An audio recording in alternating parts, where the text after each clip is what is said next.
Samantala, nakuna ng CCTV ang pagnanakaw ng isang lalaki sa mga charging station sa Quezon City. Aabot sa 7,000 piso ang natangay ng mga salarin na tinutugis pa rin ng mga otoridad. Balitang hatid ni Bea Pinlac.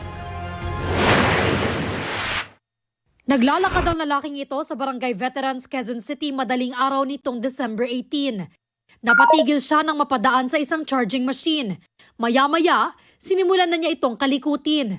Pabalik-balik pa ang lalaki. Kalaunan may nahugot na siya galing sa loob ng machine at saka siya naglakad paalis. Nalimas na pala niya ang mga bariyang laman ng charging machine. Binanatan niya ng mga madaling araw. Yun na, nakuha niya na lahat. Mabilis lang din kasi nga may tools siyang dala.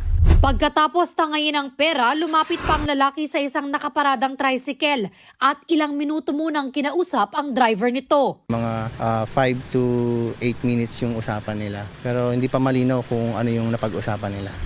Bumalik pa raw siya araw mismo ng Pasko para simutin din ang laman ng isa pang charging machine. Hindi bababa sa 7,000 piso ang tinangay umano ng lalaki sa charging machine. Patuloy na pinaghahanap ng mga otoridad ang suspect na posibleng maharap sa reklamong theft. Mas naghigpit na rin daw sa pagbabantay sa lugar kung saan nangyari ang nakawan. May mga naka-standby na po kami na mga BPSO na dinesignate sa area po. Bea Pinlac, nagbabalita para sa GMA Integrated News.